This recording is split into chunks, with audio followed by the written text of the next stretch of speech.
I did watch that movie. What was it called? Hellblazers. Hellblazers. Yeah, I did watch that. So, What was your impression? didn't really care for it. No, I Thought it was wasn't very kind of good. not bad. I don't know how much of it you watched, but I watched the whole thing. okay, yeah, I did too. I sit through it. Where we should get some sort of medal. Yeah, maybe. It was funny for me for two reasons. First of all, I was talking to a producer friend of mine, and he was in touch with Tubi for one reason or another, and he was trying to find out if they had decided to actually start doing originals. So when I saw that, I said, oh, yes, they have a whole bunch of things that they're saying are Tubi originals. Turns out that those films, and this is true of all the companies, Netflix as well, I suppose, they're not really producing them themselves. They are buying product that's produced by other people. But the reason why that film, we're talking about a film that I guess just came out in 2020, or was it 2021? I believe it was 2020. 2020, yeah. That's a film that's listed as, it's called Hellblazers, and it's listed as a Tubi original. And I like Tubi, and my film, Demon Resurrection, is on Tubi, and it's doing reasonably well. And I think they make a good presentation of their films. And I appreciate the fact that, unlike sort of snooty outlets like Apple TV and Netflix, they are open to low-budget horror movies. You know, they have a wide range of stuff. But this particular thing is related to something that the Red Letter Media guys just did, and it's also related to something we talked about in our last Shallow Grave with Billy. Right. These geezer teaser movies. Yeah. Remember we talked about that? We were trying to figure out why is it that Bruce Willis and people like that, you know, that type of star, are in so many of these sort of low-budget things that you never heard of that suddenly pop up on Amazon or Tubi or wherever. Right.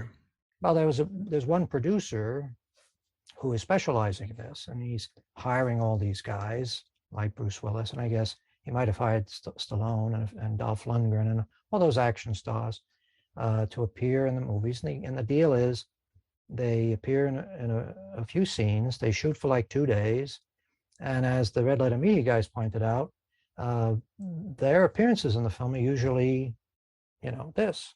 Yeah, just headshots. Right. All the rest of the stuff is done with the other actors playing against stand-in, and then they cut in, you know, Bruce Willis's shots.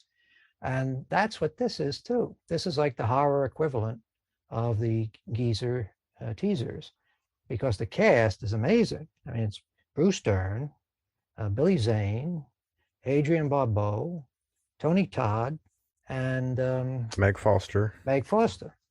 And there might be a few other people in there too. I don't know. Right, yeah. But if you watch the movie, you see that for the most part, all of their stuff is done so that it's isolated from everybody else, even the people they're playing in the same scenes with. Like Adrienne Barbeau, when she has her scene early in the film, first of all, a lot of the scenes are just pointless dialogue. Yeah. There's nothing going on. Yeah, there's no plot really. It doesn't advance the plot at all. And Adrienne Barbeau is sitting there at her desk, talking on the radio. She's supposedly a DJ, similar to the DJ she played in The Fog. Yeah. And she's sitting there doing her little thing on the microphone. We don't really see the microphone. I can tell you that your microphone is better than hers. Yeah. we see more of your stuff, your paraphernalia there, than we see of hers. She's in a room that has sort of like green walls and Venetian blinds with the light sort of coming through, casting, you know, a nice effect on the walls. And she's got record albums posted on And somebody comes in who's another character in the movie, and the only way we know he's in the same scene is because it's the same set. Yeah. He's not in the same shot with her. He looks down at her, and she looks up at him. We never see them together. And then another character comes in, the same thing. It's always like reaction shots, looking up and looking down, but we never see them all in the same scene. And those all were done at separate times. And they apparently used the same set, or roughly the same set, for all the major locations in their movie. It's basically the same for the sheriff's office. It's basically the same for the DJs, and there's one or two other restaurant. Well, I guess the restaurant would have been a little bit different. Restaurant. Yeah. It looks like they actually dragged the diner, one of those portable diners, onto them. They found some little alcove somewhere in California in some town, and they set up a little town towards the end of it. Look like a ghost town. Maybe it was something like that, like an Old West. Yeah.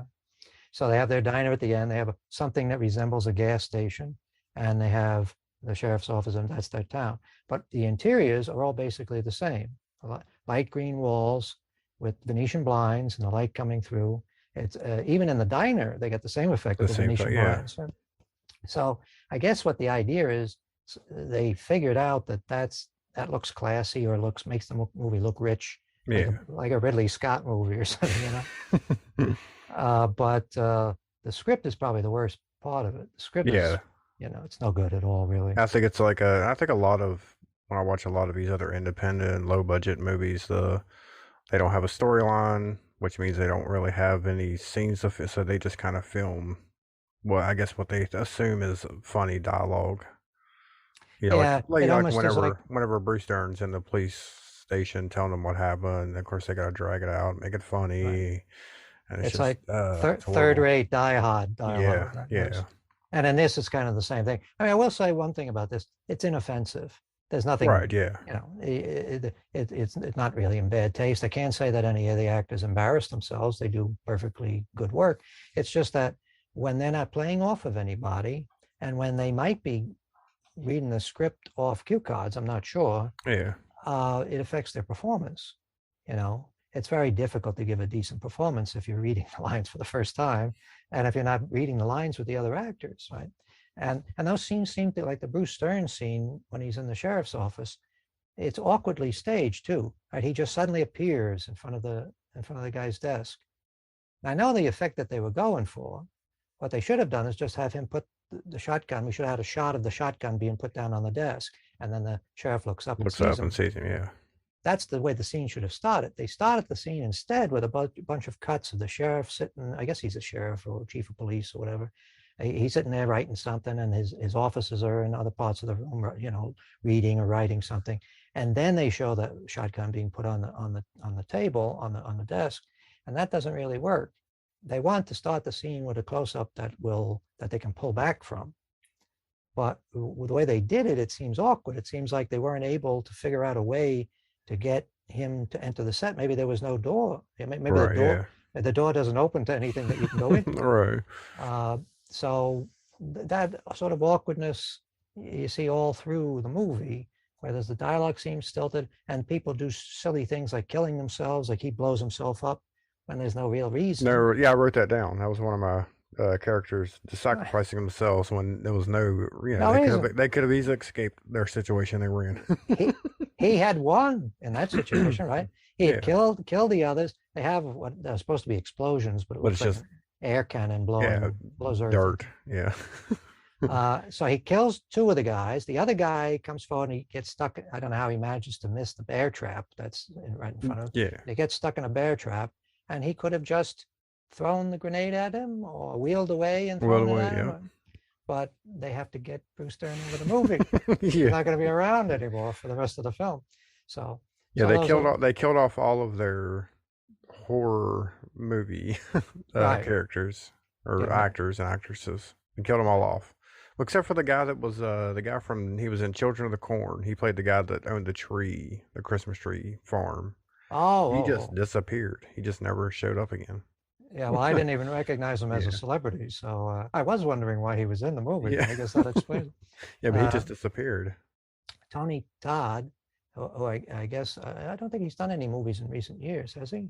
Was he in the Candyman remake? He was in, no, I think his voice was in it. Oh, okay. But yeah. Well, his death was sort of unceremonious. It just seemed to be dropped in there, like he suddenly appears at the diner to rescue the others, and he's quickly killed. Yeah, because he sacrificed himself. Yeah, save yourselves and all, and I'll fight off the whatever they were. Yeah, that's the other thing that was really. I mean, the special effects, to be honest, the technical specs on the rest of the film are pretty solid. Yeah, but the special effects are pretty crappy. I thought the creature effect looked pretty good. No, it's passable, but yeah, I mean, if it was not lit as bright, it probably looked a little bit better. But... Probably so. Well, that's always the case, right? Yeah, you turn the lights off when you bring your monster. Yeah. I also didn't mind their yellowish robes. that they wore, the cult members wore. I thought that kind of looked different, but then I noticed Billy Zane wore a members only jacket over top of his the Yeah, entire scene. that I was couldn't weird. figure out. Yeah, I couldn't figure out if it was. And then I started thinking, well, it's I guess it's supposed to be a comedy. Well, I He suppose. was acting like he really wasn't believing it was happening. He seemed shocked when it worked, and I was like, oh, okay, maybe Yeah, that's but what they were going for. I thought that that was a bad choice to go in that direction with that handling it that way because Yeah, it seems to me that first of all they start the movie like a cold open with them there chanting and raising the demon, and to make it seem like he's doing this in a joking way, that has to be developed differently, right? yeah, You can't just have it almost seems like the actor is making fun of the scene, you know. right, And the folks in the robes, we never really get to see them without the robes. But we see that they're wearing sneakers. yeah, Yeah. I mean, believe me, I get where they're coming from because when we did Demon Resurrection, we had people that we never knew who was going to play the zombies, and they were supposed to be wearing like they're supposed to be buried like 200, 300 years ago, and they're just supposed to be wearing sort of rotting robes, and they're supposed to have skeletal feet. But there were a few instances in there where I had to sort of do a little editing to cut out right, yeah, the fact that people were wearing their shoes, you know. So I know from a production standpoint, you don't want to have to think about putting special shoes on everybody, or maybe they wanted to have them barefoot or something like that. Wearing sandals would be probably right, more yeah, appropriate, but they don't want to bother with that. So wear your fucking sneakers, you know. And they even have one shot where one of them is laying dead on the floor. The soles of his sneakers are right yeah, in front of us, you know. So, but I guess the real problem is it's not really funny enough to be a comedy, and it's not really scary enough to be a horror movie. It doesn't right. really have anything shocking or surprising in it at all, you know. It's just No, plays out in a sort of rote fashion, like this is a horror movie. yeah, This is what we're supposed to be doing. Make gestures like you're in a horror movie. yeah. And But everybody basically says the same thing. Like everybody in every scene had a line where they mentioned, "Oh, it's just a small town." right, You yeah, know, like we know it's a small town. We can see it. You don't need to right. remind us every. Constantly repeating the same thing, Yeah, sort of like the premise of the movie has to be constantly restated, right. which Yeah, is a sign of a script that wasn't really, you know, taken. There wasn't much care taken in writing the script. Probably was something that was written in one draft, you know, and then off to the races, right? So I imagine the script was probably just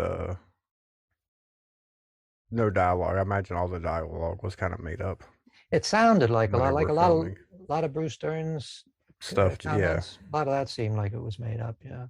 Now, the guy who supposedly wrote the script is the same guy that wrote who directed the film, and he has a bunch of other movies where he has many of those same actors in the films. So it looks like he's doing the same thing as the geezer teaser guy. yeah, Uh, I wish that they had come up with a better name. That was actually a name that was come up with by somebody who was writing for one of the one of the magazine. I can't remember yeah, so it's Slant or Salon or something like that. Yeah, yeah. Anyway, this is a phenomenon, I guess, that is not that dissimilar from what we saw back in the Roger Corman days, right? I mean, every time you have a new platform to sell stuff on, you'll have somebody who's creating a lot of cheap junk, you know, to take advantage of it. Like in the 80s when home video really became a big thing, you had Empire and Charles Band and Canon and all those companies that were just churning out stuff as product because they knew that the Blockbuster and the other big chains would buy whatever the fuck you gave them. Right? yeah, They were desperate to get content on a constant basis. And so this is the same thing. You got these streaming platforms like Tubi and Pluto and there was a Zumo and there's a yeah. bunch of others, Roku and all, and they're desperate for a constant supply of new product. They know people want to see stuff every day, you know, and so you know they're making product. But it sort of reminded me, to me, it looked like if the guys had done Winter Beast had a little more money, Yeah. that's what this would have been, you know. It's pretty much the same thing, even with the sort of mangy-looking demon creature, you know. I mean, Winter Beast's creatures were a thing unto themselves, Yeah. but this was very much in the same line. And it also was similar to that Night Beast movie that John Agar, he made a bunch of them, but Yeah. that one always sticks out in my mind because it seems to be like 75% of John Agar driving around, Driving around, yeah. getting in and out of cars, coming in and out of offices. And their office sets for Winter Beast and for that John Agar movie are pretty much the same as this, right? It's just one corner of the sheriff's office with a desk, and some stuff on the walls. It's not as bad as what we see in some of Cameron Mitchell's Yeah. but it's in that general vein. They're Yeah. taking some time at the technical stuff, which I think is smart. Yeah, they built actual sets instead of Yeah. using plastic tarps or Right. trash bags. And they weathered the sets a little bit so they looked like they were lived in, and they took a little time with the lighting. And it also shows now that unlike when people would shoot on film, you really had to know what you were doing. Yeah. Nowadays with the cameras they have, you could get a fucking monkey, and Oh yeah. it would look terrific. I mean, That's it a doesn't. slight exaggeration. Yeah, but because I mean, everything still looks flat. There's really no atmosphere. but it They had certainly looks better than some of the low budget films that were coming out years ago. Yeah, because they had it. It was at Christmas time. So they had the Christmas lights up, but they Yes, just didn't that's another look. They just didn't stand out as much. They were following our advice from Yeah, Lucky. they were. But Christmas tree lights. But they were also following Stanley Kubrick because he did that in Eyes Wide Shut. He had made sure he had something that looked like Christmas tree lights in almost every shot of that film because it just looks nice. Yeah. Gives atmosphere like that. Suddenly you know the season. I mean, there was nothing else in this movie that was Christmassy at all. No, just the Christmas trees and pretty much it. Yeah. I guess when you have to film in California, though, you're not going to have snow and. Yeah, that would have been taxing to their budget. But I can't really say I hated it. I sort of, I appreciated what they were trying to do, and I wasn't offended by it. Like I say, the actors got off pretty easy. Yeah. Nobody was did anything embarrassing. It's just that you sort of wish when you see that you say, gee, they had a reasonable budget. They had a little bit more time. Yeah, a little bit more time probably. I would say timer states is probably what gets them. I think so, yeah. But also the script, you got to write a better script than that. You can't just throw together a bunch of half-assed ideas and expect it to be enthralling, But it was close. I give them credit for not making something that was really painful to watch. Yeah. So that's the first TubiTv original that I've sampled. But and it's probably better than the Bruce Willis movies that they were talking about. Yeah. Of course, when I watched that, I watched that earlier today. I guess if I were making that Bruce Willis money, I'd go do a shitty movie also. Yeah. For that amount of money, I mean. Well, if he's actually getting $1 million or $2 million for 11, for 11 films last year, that's pretty good. Smart on him, right? Yeah. The only thing I don't understand is, isn't he concerned about his reputation at all? I don't know. I don't know if he's even still. I don't know the last big Hollywood movie he's done. Yeah, I can't remember. Recently, I mean, he may just be done with that, and now he's just. Well, there's some talk about him having some sort of what would be a delicate way. I don't want to spread unfounded rumors, but apparently there's some talk about him having a health issue that is making it hard for him to memorize scripts. Oh, okay. Which is why they touch on this in the Red Letter Media thing, where they talk about him wearing an earpiece. Yeah. Right. And it probably isn't because of his hearing loss from that accident that he had on Die Hard, because the earpiece switches ears. Yeah. So that's probably not the reason. But I mean, I wouldn't worry about the earpiece. That would be something that would be fairly easy to write into the script, right? Right, yeah. And you could even make it science fiction. You could say it's a special type of thing. Listening to something that would open up like a whole new avenue of the script, where you could say maybe he's hearing stuff he got his own little version of Alexa in his ear. Right, yeah. It's telling him what to do, and that could be an interesting aspect of the script. But just to have the thing in there and then suddenly it's in here and there's no explanation of it, that leads people to start talking, leads the audience to start talking. And it could be Marlon Brando's trick of, which he did on Superman, of having his lines fed to him. Fed to him, yeah. And that probably is the case, because you look at his performance just from the little clips that we saw. You look at his performance, and it seems oddly stilted. Yeah. The first time he's reading this, or maybe just the second time that he's reading the script, it doesn't look like something he memorized. But Nah, and he definitely didn't pay thought into it until the character or anything like that. It was just like I say, he's just making money, which I can respect that. oh yeah, I always wonder with the Hollywood stars, how much money is enough? Yeah, Do no. you really need to? If I had his kind of money, even before he did these movies, take it easy, relax. Oh yeah, Unless he has tax problems or something like that. that could be. I don't know how that works with. Well, so I suppose you could find yourself in a jam where even after you've made yourself rich from doing all those movies, your tax bill is so high that you got to make some more Make just to some pay out more, the just tax bill. just pay the taxes. Yeah, I know it's got some people in trouble. Yeah, Uh, Wesley Snipes and that's right, Wesley I guess Snipes. Nick Cage also had That's right. problems. It's probably the reason he does all the bad movies he does too. Yeah. Well, he seems to be sort of getting a little more level-headed about his choices, though, because he's picked some pretty good movies recently. Yeah, So, and he's given some excellent performances. It looks like Nick, like he'll be up he might be up, or the film might be up for some awards during the award season, maybe even for an Oscar. The Pig movie. the pick me. Yeah, Yeah. So, that shows a little savvy. You say, okay, I'll do a shitty movie, but I'll also do some good ones. yeah. Boris Karloff famously did a lot of terrible movies towards the end of his life, but he also managed to get in Peter Bogdanovich's Targets. Peter Bogdanovich just passed away. I don't know if many of the people that would listen to a horror podcast would even know who he is, but he worked for Roger Corman originally. He was one of Roger Corman's guys. And I don't know what Corman had him doing, but he was part of that group of people. It was an extraordinary group of people that Corman had with him. Over the years, he had Jack Nicholson, Francis Ford Coppola, Peter Bogdanovich, James Cameron, Ron Howard, and I'm probably leaving a few people out. Martin Scorsese. Yeah. Who else? Anybody else? Can't think of anybody else. Yeah. But that's a pretty good lineup of folks, right? To have all those people working in your movies.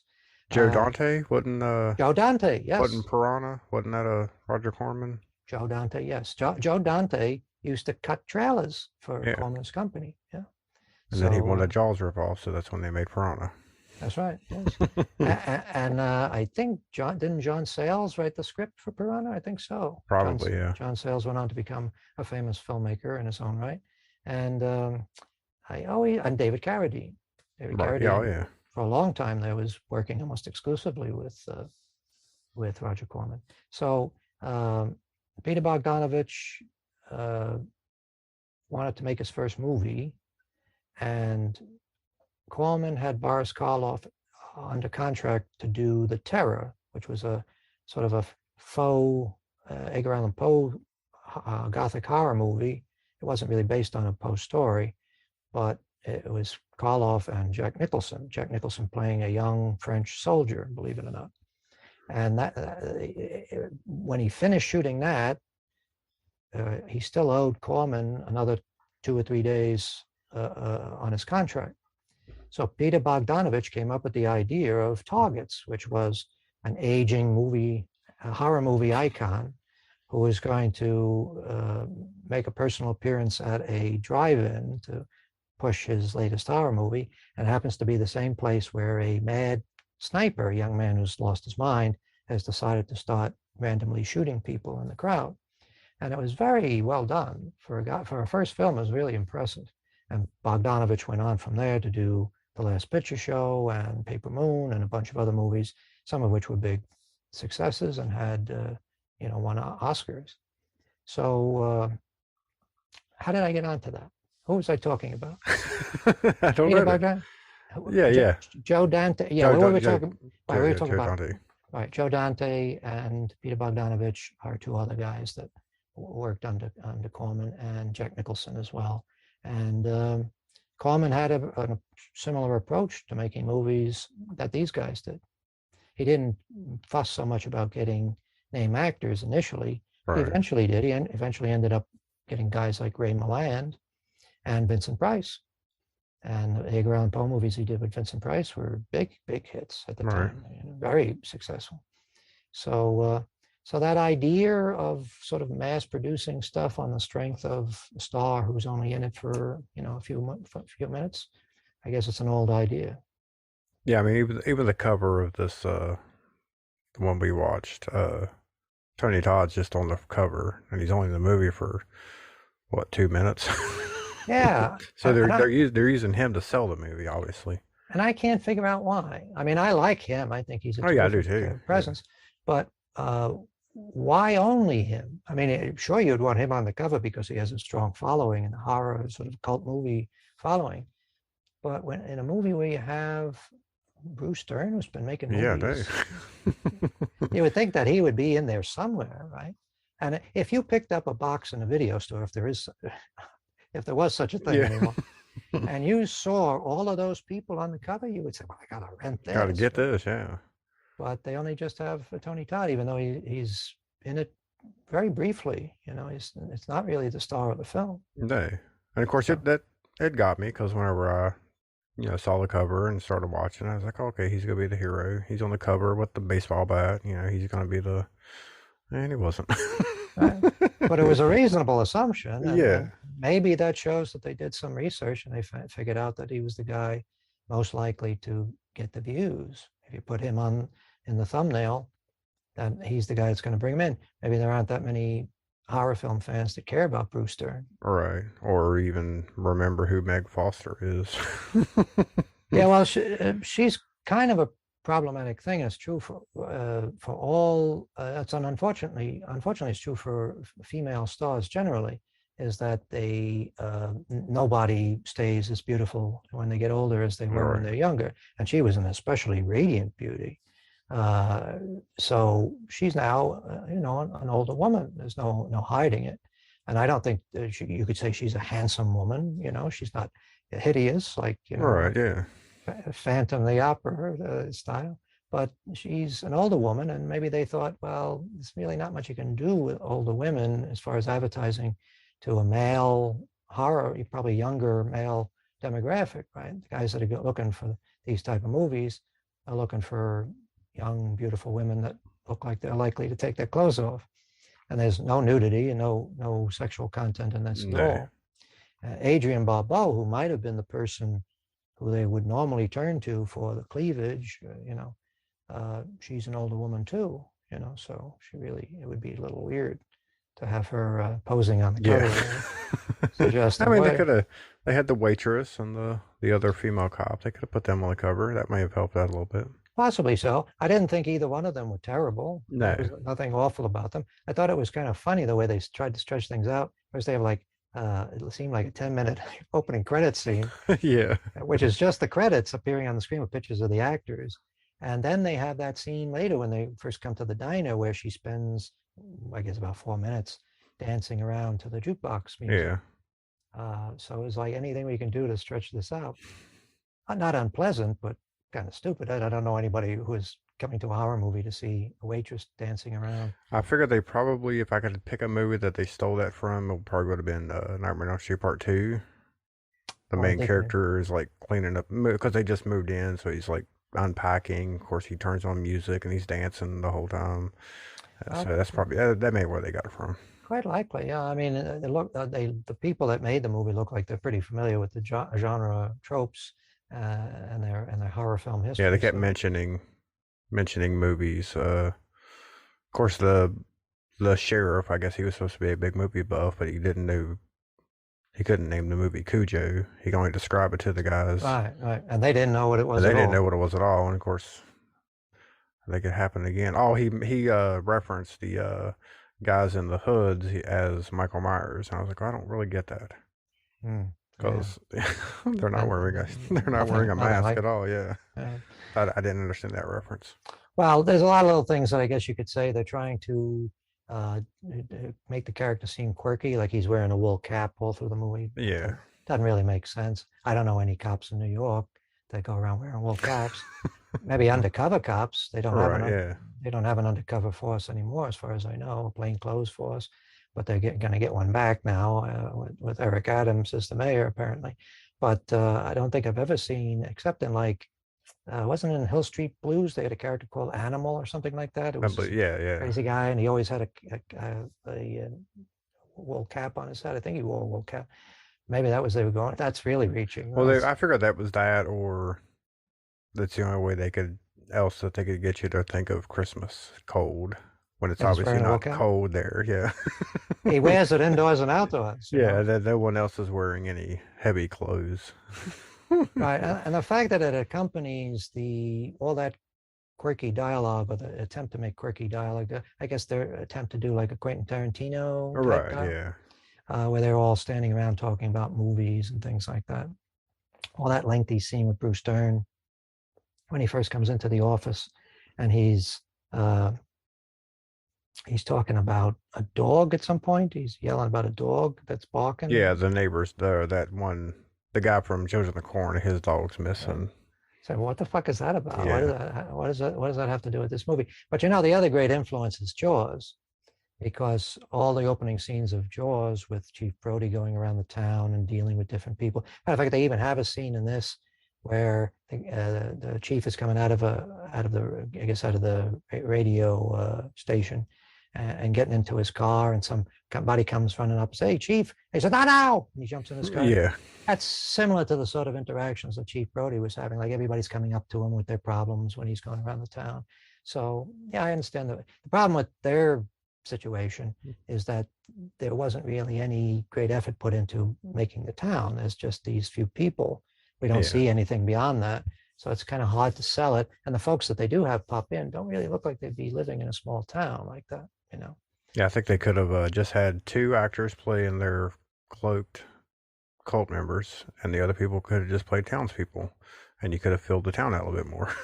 Oh yeah, anything to create some impression that there's There was like life. 10 people laying on the ground at the end of the movie. Right. Well, maybe they feared that if they started to introduce additional townspeople, that they would have to find some way to dispatch them, right? Right, yeah. People would say, well, where did all those people go? Right, all the people in town. But I would have said maybe, again, that's, you sort of say, that might have been the angle, right? These few people wake up in the town and everybody else is gone, or everybody else is dead. Maybe that's where you start from. Right. Or they are the cult, like they're the cult members. Billy Zane, right, yeah. You know, started turning all them into, cult members. And that's sort why of they wear like tennis shoes. right. See, it all comes together. But yeah, I mean, it's kind of intriguing to me because I'm always interested to see what people are doing on a low budget, and Yeah. it's kind of interesting too to see them almost sort of turning it into a assembly line operation where they're going to churn this stuff out. It doesn't result in good movies, but I often think, if you could come up with a good idea, you could use the same approach to making the movie and have a successful film, that people would actually like. So, but I looked on Letterboxd and I see even some of the people that I follow whose taste I respect, some of them were giving this pretty good reviews, being generous, I think. Yeah. Because they like the actors. So I guess they succeeded in that respect. They managed to avoid really making people hate them. Yeah. So that's an accomplishment. I haven't yet had that sort of success. I haven't been able to do anything that stop people from hating me. All right. I did watch something else today, and I've seen it before. When I watched it, I just felt like watching it again today, and that was The French Connection. Oh wow! Well, that's a good one. Yeah. That is a good one. For noticed today, really weird editing in this movie. I don't know why I never picked up on it before. The editing was really weird. In what sense? And like the opening scene where we're following this French guy and he's walking, and almost like they done time jumps. Like he'll come out of a building, and then now he's across the street, and now he's obviously in a different area, and then it cuts to him coming out of now he's buying bread. Just these really weird quick cuts. And there was a scene later on where Gene Hackman, his character, is they're on their stakeout. He's watching the guy across the street, and he's eating pizza and drinking coffee, and a truck drives by. And then when it drives by, it's almost like there was a time cut there. Now he just has the coffee. He's finished the pizza, and he dumps out the light. I just thought it was a weird. I didn't know if they were going for something there. Like, Well, I think I haven't seen the movie in years, but I Mhm. just from the way you describe it, my guess would be that that was an attempt to sort of collapse time a little bit to find some way to uh, show the passage of time. It was just real Uh, jarring though, like because the cut happens as the truck goes by, and you can tell that they cut. right. I don't know, it just felt weird. I didn't know if that was a Well, something Wade and Freakin was just trying to experiment with, or does it come from like because he was a documentary, yeah, so that's the other. maybe Yeah, that's what he was trying to draw trying from. to get that effect. Yeah, I'll keep an eye out for that next time I watch the film. But the uh, uh, big scene in that film is that extended train car Driving, sequence. yeah, How does that hold up? it's still good. Yeah. It's especially when you know that they didn't have any permits and just filmed it, Yeah. and it was hitting actual cars and had to go back and pay people for Yeah. the damage that they done. So that was when you know that about it, you're like, oh, that's kind of cool that they I mean, I'm assuming they could have shut everything down, right? Well, I mean, It I was guess a Hollywood film. I mean, it wasn't like a low budget movie, so I'm sure they could have, they paid to do it. did for Bullet. Bullet had a pretty Right, yeah. extraordinary car chase scene in it. And I assume that after French Connection became a success, and they did movies like, what was the name of it? Seven Ups with Roy Scheider. I don't know if you've Hmm. ever seen that. That has a car chase scene in it that even beats the French Connection. I mean, the French Connection isn't really a car chase It's not scene, a cart, yeah. but it's a vehicle chase of some kind. And the Seven Ups is just a fantastic scene. Uh, you should, if you haven't seen the Seven Ups, that's one you should check out. It's not a bad movie by itself, but that car scene, that chase scene, is just fantastic. That was like you know, can't get better than this. Yeah. And after that, I don't think they did too many car chase scenes. It's like they ran out of ideas of how many different ways you can. Although Friedkin did do a car chase in To Live and Die in L.A., right? I believe so, yeah. So he tried again to top himself, but French Connection's kind of hard to top. Yeah, there was something that happened in this movie that I kept thinking that's got to be a Hollywood trope of the cops stopping a pedestrian and saying, "I need your car," and Mhm. just taking the person's car. It's like that's got to be a Hollywood thing. There's no way that's a real Well, or an actual law. I think cops can commandeer cars, but I don't think it happens very often.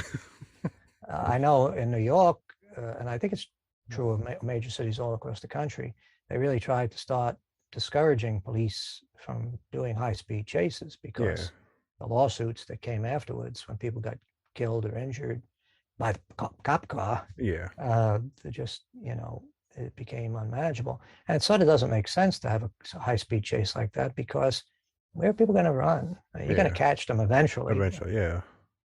So uh, I guess nowadays the cops don't have too many opportunities to commandeer cars. But in some parts of the country they have uh, tanks and other vehicles. Right, So yeah. who needs a fucking car, right? Yeah. the look for some reason, I don't know if it's because of my age, but I always liked that early or like late 70s, early 80s look of Yeah, like New York City. For me some reason, I too. always enjoyed that. I It's agree. just all brown and a little bit of color here and there, but for some reason, it just had this great look that you couldn't get if you were filming in Los Angeles or whatever. Oh, absolutely. Yeah. New York has a quality to it. Something about the air, or something about the height of the buildings, the architecture, the color There's of the no yeah, streets. there's no glass like you get in like newer cities. It's all I you get a lot of brick and stone faces, and you get there's just there's some quality to the combination of a bunch of different things, particularly in movies from the 70s. I always think that the particular type of 35 millimeter color photography that you got in that period in the uh, mid 60s to the mid 70s is the best, most realistic. That is my idea of realism. You know, it just looks real because the colors are strong, but they're not overwhelming, and it just has a sort of uh, aesthetically pleasing look to it. Yeah, it's not bright, but yet it's not so dark that you're not seeing things. But Right. still, it's the grain on it looks really good. It's not something about that, and then even just the dirt, even when the city was dirty, it still looks Yeah. good. Yeah, like they're doing a lot of that stuff. I guess it's out in, I don't know if it's Long Island City towards the end of the movie where there's a lot of look like warehouses. It's like Where an yeah, industrial park area. And that really has a tremendous atmosphere to it. It really oh yeah. feels, practically smell that place, you know, you could smell the toxic waste or whatever was being dumped there. But the Well, even when Gene Hackman's just at nighttime walking down the street, and you see people just passed out in storefronts, right, it has a documentary feel to it.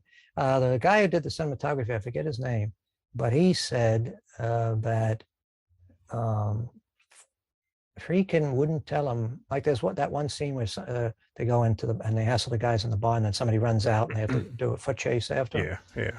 And he said the cinematographer said Friedkin wouldn't tell him exactly how it was going to happen, so he had to sort of find the action with his camera, and that was pretty smart because Yeah, you that really was a good scene. That was the way that was filmed because it's I kind of tracking the guys that they're chasing, and then everything the kind of jumping back and forth between uh Gene Hackman's character and forgot his name. or Roy Scheider. Scheider's character. Yeah, yeah. The way that was. I wish the filmmakers nowadays would realize the importance of spontaneity like that, because the audience has to be surprised by the action, because it appears even the cameraman was surprised by the action. Yeah. So when they do like horror movies nowadays, and everything is shot with very carefully composed shots, and the camera seems to arrive at just the right position for the shock, uh, that that's not the way it should be done. It should feel like the camera is finding Yeah. the action. It shouldn't be like, we got this all planned out, folks. We know exactly how this is going to run. I mean, you can appreciate the beauty of that sort of careful preparation in a movie like Wes Anderson's films. You know, everything Yeah. looks very carefully planned out. Compositions are perfect, and the actions or the movements of the actors seems very well choreographed. And the movements of the cameras, all of that is beautiful. But in a horror movie or in a thriller or a action movie, the camera should be more spontaneous. It should be loose and just catching up with things. It shouldn't you shouldn't feel like the camera is anticipating what's going to happen, because that's a giveaway, you know. Uh, I remember thinking this when I saw one of the recent Star Trek movies. I think it might have been the first one that they did with the new cast. They have one scene where they can't transport down to this place wherever it is. Mm-hmm. They have to parachute down. Right. Yeah. And then at one point, one of the characters, I forget who it was, Chekhov or Sulu or somebody, is hanging. He goes sliding off the edge of this cliff or off the edge of this precipice, and he's just sort of hanging off the edge. And the camera goes out with him, sort of Right. Yeah. anticipates his movements, saying, no, that's not the way it should be. The camera shouldn't be anticipating where he's going to end up, Yeah. right? Because then that means that it's all planned out, right? It should be accidental. It should be spontaneous. It should feel like it's happening for real and nobody is planning. I think for horror movies particularly, the secret of success of the great horror movies is that they give the impression that all of this is just happening right in front of the camera as you're watching it. It's hard to do, but I guess they always figure, and maybe it was true in this little movie that we were just talking about as well, they figure that the chances of actually getting some legitimate scares in most horror movies is pretty slim. So let's just worry about making sure the picture looks pretty. Yeah. Nobody can say that we're incompetent as filmmakers because we got all our lighting right. And I guess that's a way of doing things, but I like more of a spontaneous, Yeah. I do too. feel.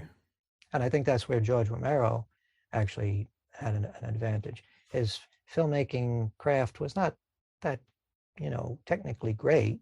His movies sometimes look kind of rough, but they felt more real because they felt like they had the sort of, this is happening right now sort of feel, the spontaneity that you look for in a horror movie. But Yep. anyway, so what else have you seen? What else did I watch recently? Uh, I guess for some reason I've been on some kind of 70s kick. I watched I'd seen it before again, but I watched was it Flight of the Condor? Hmm. Oh, Spy movie. three days of the Three Condor. Days of the Condor. There Okay. you go. Now I know what you're talking about. Okay, Yes. yes. Wasn't there a movie or TV show, Flight of the Concords or something like that? So that may have been what yeah, but 3 Days of the Good. That's what I was thinking of there. That's another good one. Oh yeah, that's Robert Redford. Robert And Redford. Yeah. who else is in that? Is it Faye Dunaway? No, it's No, not Faye Dunaway. really digging into the 70s here. Yeah, like I said, I've just been on that kick. I've always liked them though. Oh yeah. Older movies. I'll wait till you hear the movies I've been watching. Yeah, Faye Dunaway. Faye Dunaway. Okay, Sidney Pollack. Sidney Pollack, right? That was one of his big hits, I guess. But yeah, that's a good one. Is it William Goldman that did the script on that? Because I seem to remember it's William Goldman or somebody else that was pretty famous screenwriter. Lorenzo Simple. Oh, Lorenzo David Raphael. Well, the two guys that are. Lorenzo Simple is the guy that wrote 66 TV Batman. Oh, okay, yeah. Lorenzo Simple Jr.? Or does it just say Lorenzo Simple? I can't imagine that. Junior. Junior, yeah. So yeah.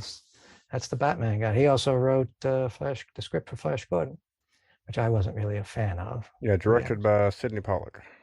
Sidney Pollack I liked. I thought he did some good stuff. He did a picture called They Shoot Horses, Don't They?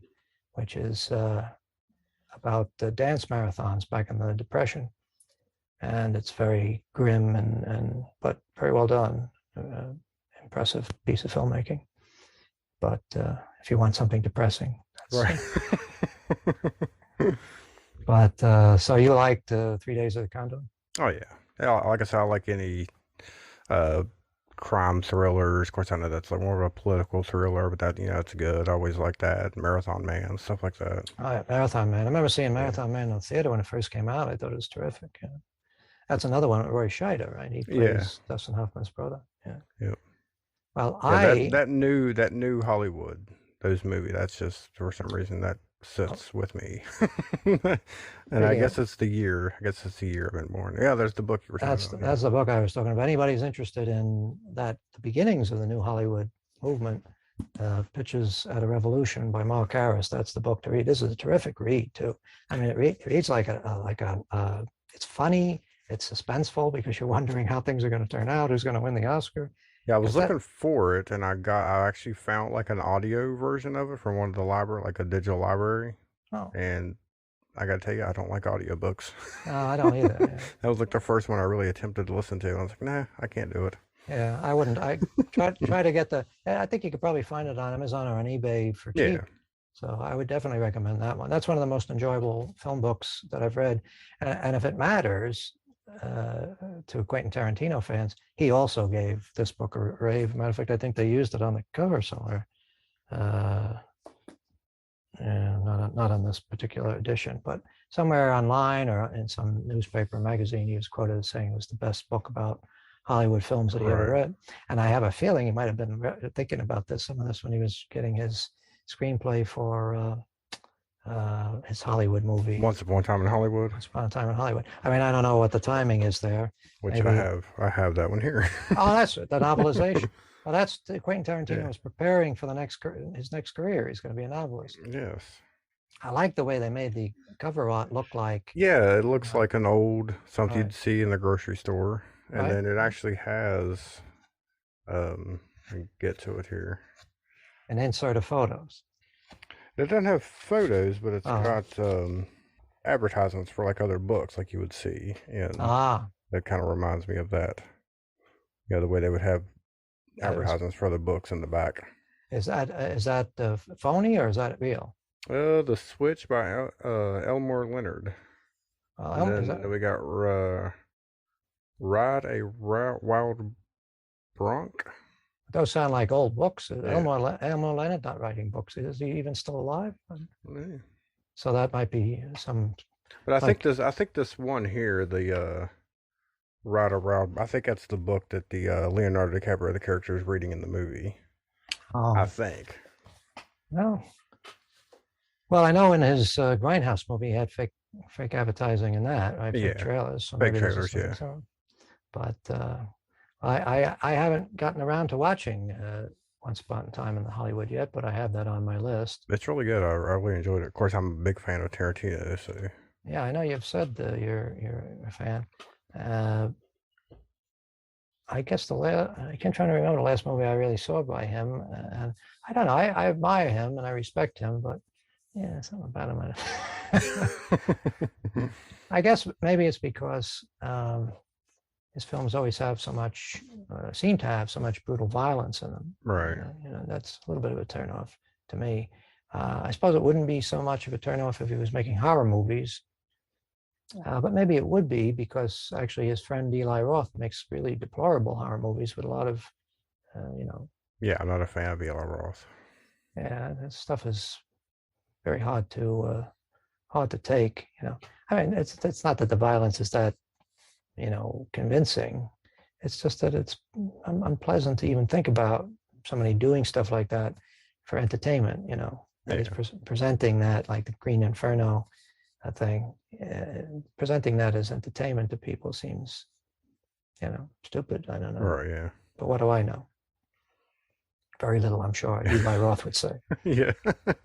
But I watched a bunch of older movies. I guess the most recent one I watched was After Hours, which is Scorsese's film from the 80s. hmm Are you familiar with that one? I don't guess I've seen that one. Do you know the guy that played the friend who gets his throat ripped out in American Werewolf in London, comes back as a Yeah, corpse? I forget the guy's name. Griffin Dunn? Griffin Dunn. Yeah. Right. He's the star of this, and it's about a guy who goes out on a sort of last minute date. He meets a girl, it's either Susanna Arquette or Rosanna Arquette. I forget her name. Anyway, he goes out he meets her in a diner, and then she gives him her phone number, and he is going to meet her later in the night. And he gets set off in a whole series of It's starting to sound familiar. I think I know what you're talking about now. When I was working, I used to work as an assistant manager in a movie theater on 23rd Street in New York, in Manhattan. And I was just a short distance away from the sort of area that whole movie takes place in, walking distance. And we had that movie. It played at our theater for a month or more. And it was weird because that was back in the days when I was drinking, so I could finish up, close the theater around midnight, and I could go out on an adventure that was very similar to the types of adventures that guy has. I mean, I didn't have anybody in a Mr. Softy truck chasing after me. Right. But all those strange things where it seems like everybody you meet is weird in some way, and you're always assuming when you run into them, oh, this is just another person, it's a nice person. And then they'll say something that makes you think, oh, it's another fucking weirdo. And that's what happens over and over again in this movie, because it keeps sort of falling into the arms of people that he thinks are going to help them or save him. And then as the conversation goes on, he realizes they're crazy too. Right. Yeah. Terry Garr is in it. It has a terrific cast. But that experience that he has seems to me to be particularly relevant now. I don't know what it's like where you are, but during the years of the pandemic, it seems like that's the sort of life we live now, where you never know what the fuck is going to happen next. Yeah, I know. Always some strange, weird, new twist, Or what kind of weird person you're going to run into. Right. And everything seems to have a sort of surrealist feel to it, like the universe has been distorted in some way, and we're not experiencing reality the same way we used to. But anyway, it's a good film. It's not one of Scorsese's great films, Right. but it's very entertaining, and it certainly captures that period of time in New York back in the 80s pretty well. And I also watched On the Waterfront, which is another film shot in New York, at least partially, with Marlon Brando. And that's a terrific film. I don't watch that very often. It might have been years since I'd last seen it, but the performances and the script, everything about that is just fantastic. People who haven't seen that film, who might be avoiding it because they think it's like doing homework. It's Right. supposed to be a movie you're supposed to watch. You should watch that movie because that's a great movie. It's so uh, greedily realistic and tense and unsettling almost right from the first scene. And the extraordinary drama that it manages to generate towards the end is really, it's really remarkable. It's very engrossing, very powerful. Whether or not it's actually entirely realistic in its depiction of the corruption of unions, Right. that I don't know. But it's certainly a top-notch film, terrific piece of work. A lot of it shot on location in and around New York, and New Jersey. So I would definitely recommend that. I also watched Treasure of the Sierra Madre. I don't know if you've ever seen that. Uh, I've seen it. It's been definitely been a long, long time ago, so I've seen that one. That's another one, terrific film. I would definitely recommend it. Again, it's the sort of film that when people hear the title and they know it's a movie from the 40s, they say, but Humphrey Bogart's very entertaining. Everybody in the cast is entertaining. Walter Huston, who was John Huston's father. John Huston directed the film and wrote the script. And Walter Huston is one of the key actors in it. And he's delightful to watch. He's a really entertaining actor. And the film itself is just, it's the sort of thing, there's a cliche, it's the sort of thing they don't do anymore. It's just really engrossing story, a bunch of people that you would never find yourself, thrown in with, and you never really would care to find out what goes on with such people. And such an unlikely and, kind of weird story that they're telling. And yet it's fantastic. It's beautifully done, and it's tremendously involving. You really feel for the characters. So I recommend that as well. All of these films on the Waterfront Treasure and After Hours, I assume, are pretty widely available on Amazon and the other streaming services. Yeah, you should be able to find them somewhere, I hope. Oh yeah, probably on all three. And I also been watching. I think I mentioned this to you. I've been watching old episodes of the Avengers TV show. Yeah. And finding that there's a period of the Avengers, and of course there are some people now that don't. When you say the Avengers, they just assume you're talking about Marvel superheroes. Yeah. There was originally an Avengers. It was a British television show. It was the only British television show that ever ran in prime time on American TV, on network TV. And it was popular. It was top 10 for, I guess, about 2 years. And then Diana Rigg, who was the star of the show, I think just passed away this past year. She left the show. She created this iconic character of Emma Peel that all the female action stars, including Uma Thurman, who actually played Emma Peel in the movie, ill-advised movie, her Kill Bill character, and all the other women that we see running around in tight jumpsuits are really all descended from Emma Peel, because she was the first to do that. And I don't think anybody's bested her in terms of just being completely convincing as a really competent, secret agent type. They never really tell you in the Avengers who these people are, but we're assuming that they're involved with some sort of secret government agency that's sending them to investigate all these things. And it has science fiction, a lot of science fiction stuff in it. One of their most famous episodes is the Cybernauts, which I watched. It has Michael Gough, Batman's Alfred, and more recent, he's the head of a company that's an automation company that's turning out these robotic assassins. And I expected when I went back to that, this is something that was made in 65 or 66. I thought, well, this is going to be very cheesy. But actually, it was pretty good. It was pretty suspenseful and entertaining. And they always managed in those seasons, the 65, 66 seasons, they had this wonderful balance of witty dialogue and sort of lighthearted stuff, and also very serious, pretty serious violence. Yeah. They weren't too restrained with the violence. So it's kind of a nice mix, and their shows are very entertaining. So if anybody's interested in my recommendation, I would say seek out the black and white Emma Peel episodes. I think it's 65, 66. And then she did one season of color episodes. That's a 67, I think, season. And those are entertaining too, but I think they were dealing with competition from some big shows on other channels. They were leaning more heavily towards doing campy stuff because the Batman TV show was Right. popular. So they started to go a little too far over to the silly stuff. But the color black and white episodes are very good, very solid, and very well shot. And Patrick McNee and Diana Rigg as the leads. You know, other than William Powell and what's her name, the famous actress that they played Nick and Nora Charles in the Thin Man movies. I forget the actress's name, but other than them, they were probably the best, guy and gal team to do, thrillers or mystery, Right. unless you count Bruce Willis and Sybil Shepherd. Sybil Shepherd, yeah. But you didn't like the movie. Which one? The Avengers movie. You didn't like it? It was one of the worst experiences I ever had in theater. I was so looking forward to that I just completely ignored the fact that from the previews you could see they were going to get everything wrong.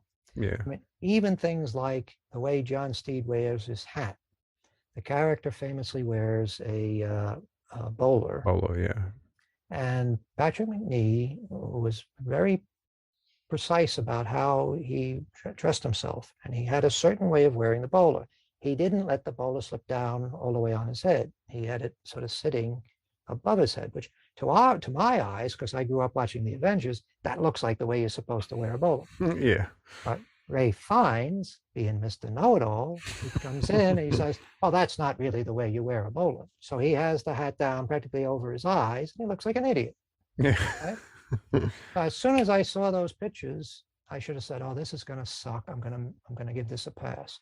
But instead, like a dutiful idiot that I am, I go out and I watch this, and it was butchered anyway because the studio panicked when they saw what piece of shit they had on their hands. Yeah.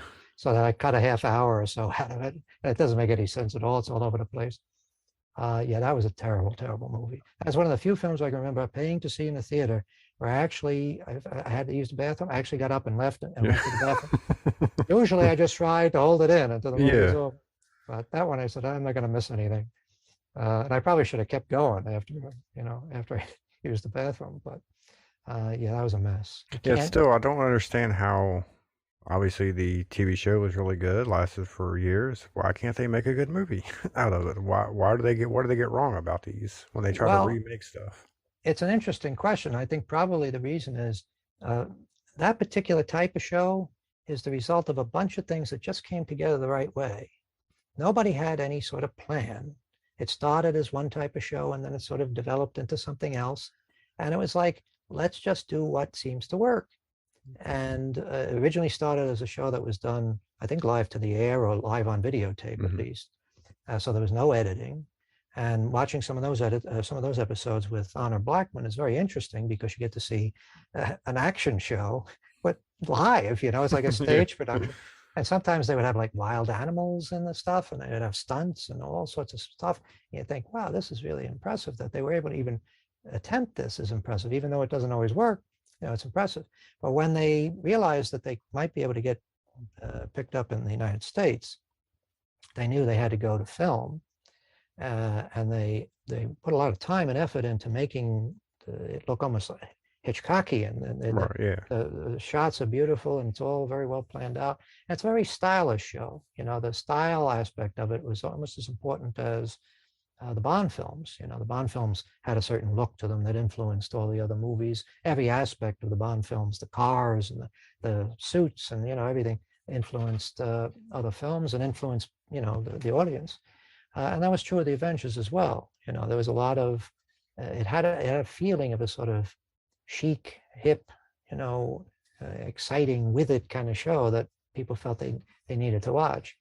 And to be honest, it still, at least those seasons still have that sort of feel to them. They still feel fresh and original and hip. And they went on too long. They went another season after Diana Rigg left the show. They did another season with a different actress, Linda Thorson, who was quite good, but the show had just sort of lost its purpose. They tried to make it more realistic, which is stupid. They tried to do more serious thriller type stuff, which is not a good idea. They really couldn't go more to the silly stuff, and they couldn't go more to the serious stuff. And Patrick McNee was by that point starting to gain weight. He looked, they were trying to make him look a little more youthful by letting him grow his hair out. Yeah. And it went beyond its time. There was a time when all of those things came together and it was perfect. Because the idea was the sort of conservative guy with the bowler and the umbrella teaming up with this sort of young, sexy gal in a catsuit. That was, the dynamic that made sense right then in that period in the 60s, mid 60s. But when you're still doing the same stuff in the early 70s, it doesn't work anymore. And certainly when you try to do it, I guess it was in the 90s, right, when they did the movie? The movie, yeah, probably late 90s, yeah. It just doesn't work at all, because what's the point of, why is Steed in the 90s driving around in an old, he got like an old jalopy, or, what brand of car it was, but an old fashioned car. Yeah. Why would any character be doing that in the 90s? Yeah, I never watched it, so they update, like it took place they didn't set it in. Okay, I just assumed they set it in the 60s. Not as far as I can remember. It seems to me that it was all present day. The Avengers, they made a point of saying, the TV show, that they never allowed the characters to be seen in any sort of mundane setting. Yeah. They were always by themselves for the most part. It was just them and the villains, and they were always in some sort of place where there wasn't a lot of reality around to confuse you. Yeah. And their argument was, if you took these two odd characters and you put them in a real place, it would look silly. People would say, that doesn't make sense. Who are those crazy people? The guy with a bowler and umbrella, and a woman with in a tight catsuit, a leather catsuit. It wouldn't fit. But in the world that they inhabited in the TV show, it made perfect sense. It felt like they belonged there, And I suppose that's true of all the great, spy fantasy type things like Bond and Man from U.N.C.L.E. and all those shows. It has to be removed from reality a little bit. You have to put it into sort of an exotic world where the characters make sense, where they feel like they belong, So, but that period, the black and white seasons of the Avengers, surprisingly not running. I think it's on Hulu, but I couldn't find it on any other place. And I hope I'm a little bit ahead of the trend. I feel like I was with Columbo. Right. I've been talking about Columbo for years, and finally during the pandemic, Columbo came back and caught on again and became popular. And now you can't get away from it. It seems. Yeah. I hope the same thing happens with the Avengers, and I hope it's those seasons, the 66, 65, 66, seasons that come back and people can see them and appreciate them, because I think they're very entertaining. Yeah. I didn't watch it a lot. I knew what it was, I heard of it, but I never really watched it, so maybe I'll go back and give it a try. Well, if you do, stick to those seasons. All right. Because I have a feeling what happens a lot of times with shows like this is that people go back too far and they see the show before it really had gelled, or they watch the later seasons that really, and they say, you told me that was good. Yeah. Like they did a series in the 80s called The New Avengers, which was no good at all, frankly. Right. They shot it in Canada, and they had two assistants for Steed, one of whom went on and became, who's the British comedian that the two women, they did a series. I like her. I think you're talking about the Absolutely Fabulous. Absolutely Fabulous, right? Yeah. I don't know why I can't remember her name, but one of those actors, one of those actresses, played John Steed's partner in Adventures. That was one of her first big jobs. Actually, she was also in Satanic Rites of Dracula. Right. She played Peter Cushing's daughter, I guess, or his granddaughter in Satanic Rites of Dracula. So I don't know what value any of that information has, but seek out those black and white seasons, and if you want, I can direct you to them. I have links that I can send you. Right, yeah. Well, you said it was on Hulu, right? I think so, yes. Okay. I'll look there. If I can't find it, I'll let you know. You're a Hulu person? Yeah, I've got Hulu. I'm trying to think if there's anything else that I wanted to talk about. Is there anything else that you wanted to talk about? When I thought it was gonna be more than just you and me, I had a question I was gonna have everybody answer. You can answer it if you want. If you don't want to, you don't have to. I'm Uh, open. what movie would you change the ending to, and what would you change it? Well, actually, a movie we just discussed, Superman. I think that probably could have been that the ending could have been fixed so that it would have been better, rather than having him turn the Earth back on its axis to reverse time. I, uh, it doesn't bother me in the movie because after all, the movie is what now, 40 years old, Yeah, something like that. so it doesn't bother me anymore. Yeah. I think there's a point where when almost the entire cast and the director are dead for years, we have to let You let it things go. go. Yeah. Right. Yeah. But it could have been a much better movie. It was a pretty darn entertaining movie as it was, but it could have been even better, I think, if they hadn't used that ending. I think they were putting themselves in a little bit of a trap. But I have to say that the ending of the second one was even more stupid. Yeah. So there you go, right? Maybe they knew something. Maybe they did. Which movie would you point to? I, I was trying to think about as much I could today, and actually a little bit yesterday too.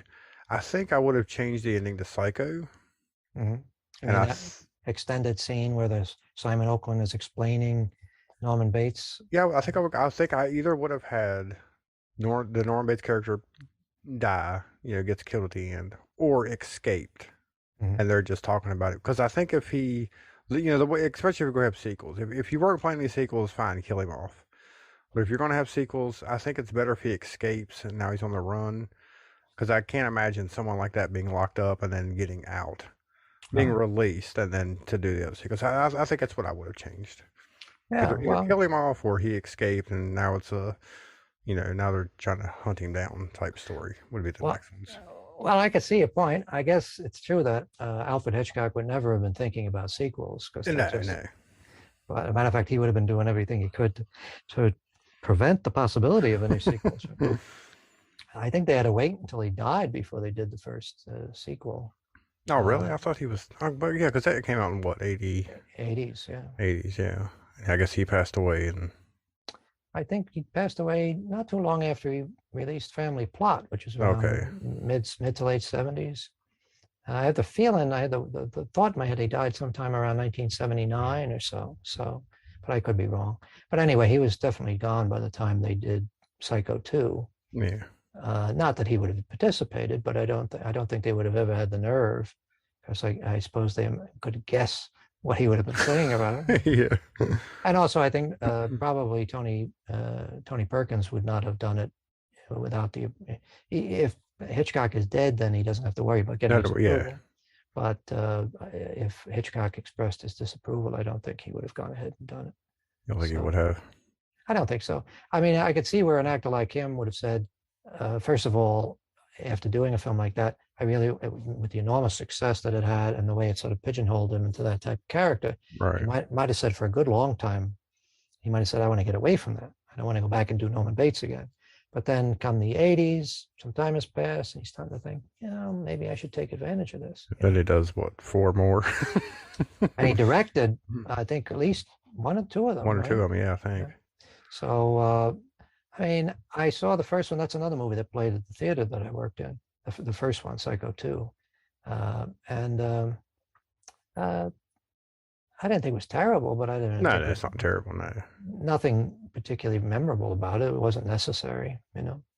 course, I But mean, you're competing with the first one, which is hard to do, so.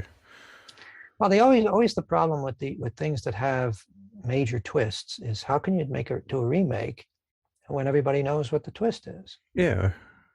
I mean, if you change the twist so you have a different twist, then it's probably not going to be satisfying to people because they coming to see the movie because they like the first one with the original twist. Yeah. So you're doing something else and you're putting the same name on it, and people say, well, that's not it. That but then of course the other approach, which is to do it exactly like the original, which is Yeah. who was it? I forget the director that did it. is the guy that did My Own Private Idaho? Gus I Van believe Sant? so. Yeah. No, I don't think that's who it was. Let me. Um, yeah, because that was basically just a shot-for-shot remake. I mean, that was like Right. he basically just copied it. Right, which is a head scratcher as well. So why bother? Right. People can go and watch the original movie. I mean, the only thing he didn't do was film it in black and white. Which, if he'd have done that, it just would have been the exact same movie, with different actors. Well, the movies are the sort of thing, once we have experienced a movie and we've sort of digested it and it's become part of us. Yeah, Gus Van Sant. That's what It was Gus Van Sant. Yeah. Once we have sort of made a movie like that, or a movie like Star Wars, part of ourselves, it's something that's in our minds. It becomes the mythology that we live our lives by. And we don't want to see it changed, And I think this is one of the reasons why so many of the sequels, including the ones that George Lucas did, prequels, Right. never satisfy the audience. People might initially say, "Oh, I enjoyed it; it was pretty good," but usually over time they go back, "Yeah, it wasn't really that good." Yeah. And it's because they still have in their minds the effect that the first one had, or the first two, and those films were so wonderful that none of this other stuff. It's just like restating things that we've already seen. How could anybody who has actually lived for, if you're in your 50s or so, you've lived for the past 30 years or more with Star Wars as part of your life. You got the toys, you watch the movie on a regular basis. How could somebody like that be impressed with another sort of half-assed retelling of basically the same stuff, And how do they try to get us excited? They say, "Oh, now there's 2 lightsabers. Let's go on." There was 5 ships flying around in space in the last one. There's 10 now. There's 150,000. All these extra ships, and look at all the monsters. But that's not what made the first film so great. I mean, when you think of Empire Strikes Back, and I've always been one of those people that prefers the first one to the second one, but I certainly recognize the brilliance of the second one. Yeah, I like the first one more also, but I think that Empire's obviously the better sequel out of all the sequels. Oh yeah, it's certainly that and Terminator 2. So Terminator 2, maybe the Godfather 2, maybe. Well, here I've never seen any of the Godfather movies, so I can't speak to that. Well, you got a lot of work to catch up on. Because I guess there's been 3, and now they're actually making a movie about the making of the Godfather. Right. But yeah, it was a wonderful sequel. But I remember when I saw that in the theater, one of the things that impressed me about it was the fact that the quiet moments were so magical. The scenes with Yoda, that was the thing that I think really took the film and pushed it a little bit beyond the first one, because it had a certain weight that the first film didn't really seem to have. Right. The first one was fun, and it had a degree of weight.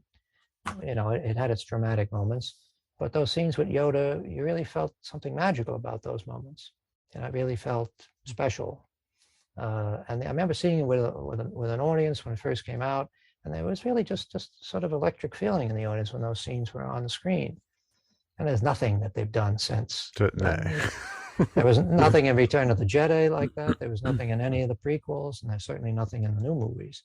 Now it's become a question of almost approaching it like a soap opera, churning stuff out. Let's keep the production line going. But apparently some people like The Mandalorian. Yep, I heard. I haven't watched them yet. But I heard they're pretty good. And then they have a new Boba Fett one. See, I thought The Mandalorian was about Boba Fett. Yeah, no. I'm all confused. The least charming character in the Star Wars universe, the guy that has almost no character, that's the one that everybody likes the most. Yeah, everybody gets his own show. Gets his own show. Yes. Yeah. There's a certain perverse genius to that, I guess. Yeah. But anyway, so that's a Psycho is the one you would change. Yeah. I would change the end of Empire Strikes Back, actually. I would give it a fucking ending. There you go. Doesn't have an ending.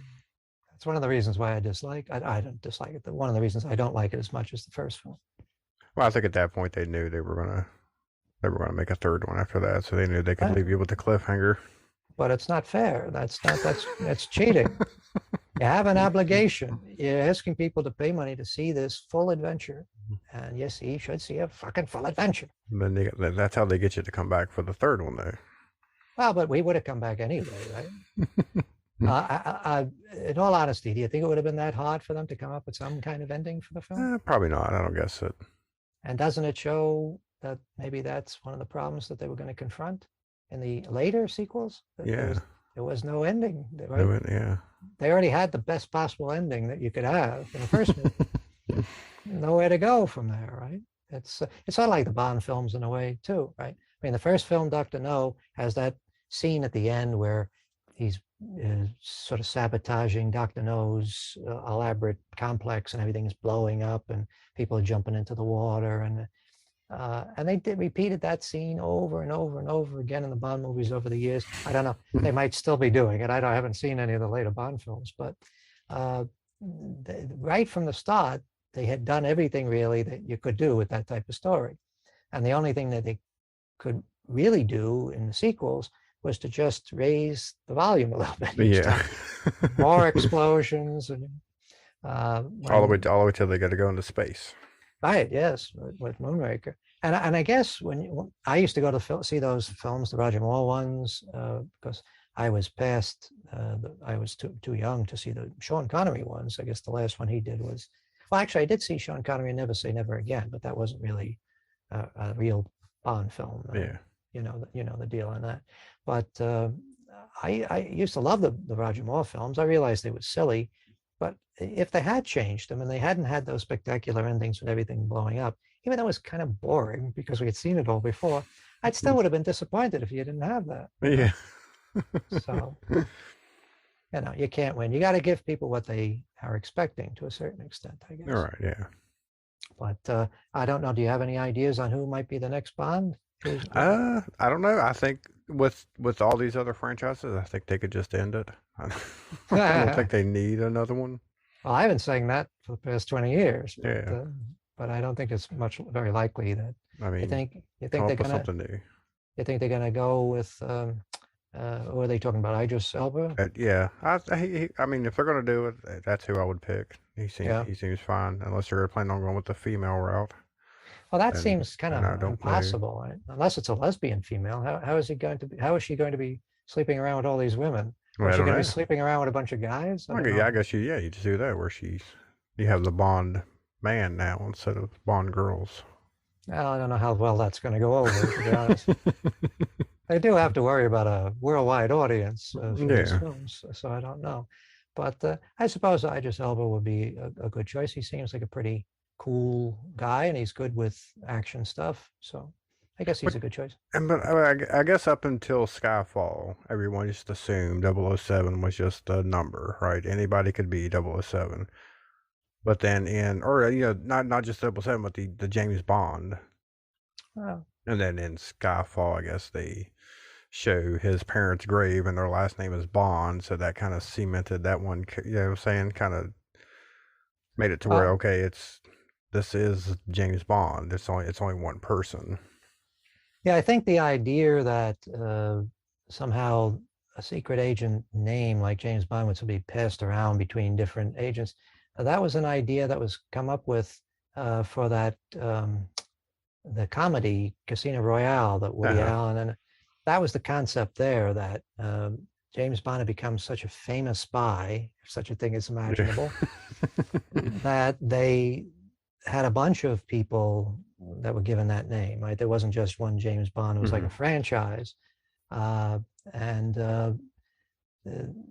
that's where that idea that came from. But I mean, as far as Ian Fleming is concerned, his character was James Bond. That was it. It was a man. He was from a particular time in history, and he had certain attributes. And now none of that really matters because the franchise has gone beyond. I mean, obviously, Daniel Craig or even Pierce Brosnan are not playing the same guy that Sean Connery and Roger Moore. Yeah. How could it be, right? They were supposed to be. I mean, Bond their Bond was supposed to be a guy who served in the Second World War in the intelligence service in the Second World War. How could be Daniel Craig be that, right? Yeah. So clearly it's a different person, but it's sort of similar to Sherlock Holmes, I think. It's only their insistence on keeping continuity between the movies that put them in this spot. Right. But with the Sherlock Holmes, you had a series of films with Basil Rathbone that were more or less continuous. Although interestingly enough, the first two Sherlock Holmes movies with Basil Rathbone were period films. They took place in the 1890s.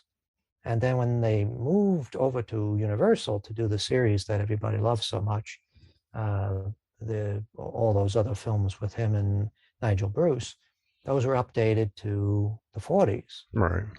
And they didn't give any explanation of that. And no explanation was needed. Yeah. We know what we like about these characters. And as long as those elements are still in the movie, that's all you have to worry about. Yeah.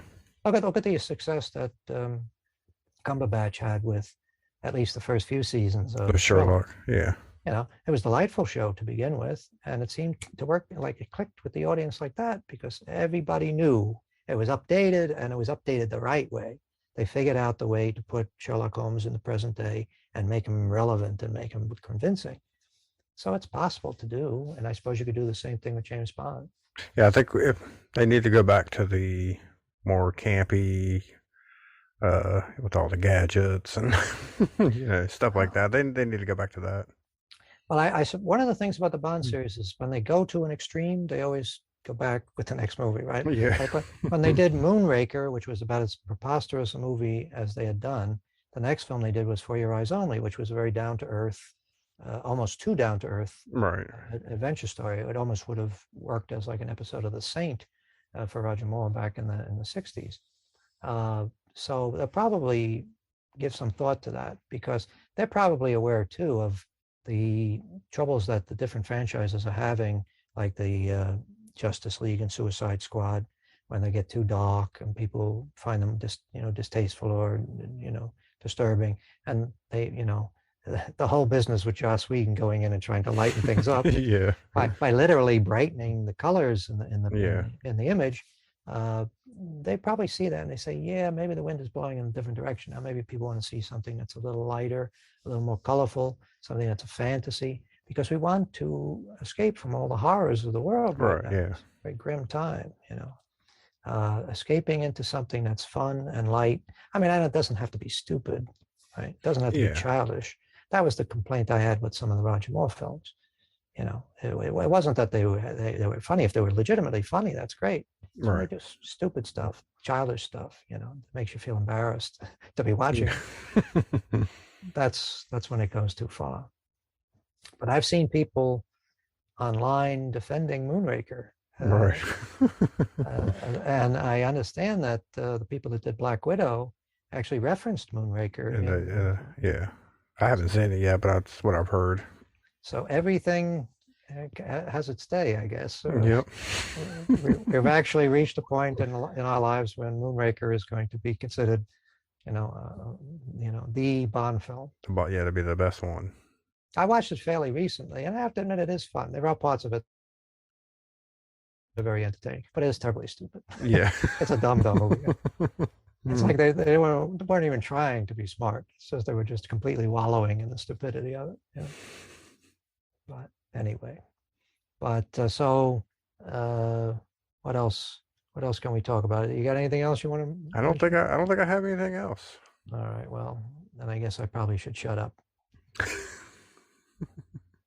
So where can everybody find your movies at? Demon Resurrection is on TubiTv, and I would recommend people watch it there. It has advertising, but it's not too intrusive, and they make a good presentation of the film. It looks good on there, and it's also on Amazon Prime. It's pay-per-view on Amazon Prime, and it's also on Zumo TV, and it's on Vimeo on demand, and it's a number of other platforms. And my other film, Sleepless Nights, we're just finishing it up, and I'm just putting some last work into this music score, and that hopefully will be available for people to watch by mid-year, I hope. Maybe sooner if we get some breaks. And on Facebook under my name. Yeah, me too. I would love to get this fucking thing finished. Seems like it goes on and on forever, but I'm on Facebook and Twitter under my name, and you are available on Facebook and Twitter and TikTok. Is it Yep, under TikTok. podcast? A podcast from beneath has its own TikTok channel now, Yep. and where else? Any It, place else? Your Medium, yeah, Medium. Of course, I'm still on Instagram. Instagram as Putting well, stuff on there. That's it. Of course, our T Public store. and you're selling T-shirts Get for some T-shirts podcasts, and right? stickers and everything else on there. So you're one-stop shopping for anybody who wants to buy hats and T-shirts. And what else you got? You got anything else? House There's pads? there's house. There's T-shirts, not hats. I got T-shirts, stickers, posters, pillows, like totes. All right. Well, Onesies for your baby if your baby listens to the show. We've got pretty much everything on there. doesn't come with the baby. Yeah. Baby purchased separately. Yeah. Well, that's good. Well, I'm gonna have to check that. And of course, it's all outrageously overpriced. No, not really. T-shirts are $20. They go on sale all the time, so you can always get them for like $13. So But people should be aware when they buy Podcasts from Beneath merch to support you, which they should do, you and Aaron and Billy, that you are only getting a tiny fraction of that money. I get let's say $2 for every T-shirt that sells. Right. So people are obligated, if they really want to be supportive, they should buy like 50 shirts. Yeah, buy a lot of shirts, a lot of stickers. They should buy a shirt for everyone in their family, everyone on their block. You know, if they're in school, they should buy one for everybody. It's not like gum. You're supposed to bring one for everybody. Yep. That will definitely help us out. Yes. Well, and hopefully people will take my advice on that. All right. Well, this was a good episode. Fun talking about the subject we talk about, and I can't wait to do it again. Thank you, Carey. Yep. Good to see you. You too.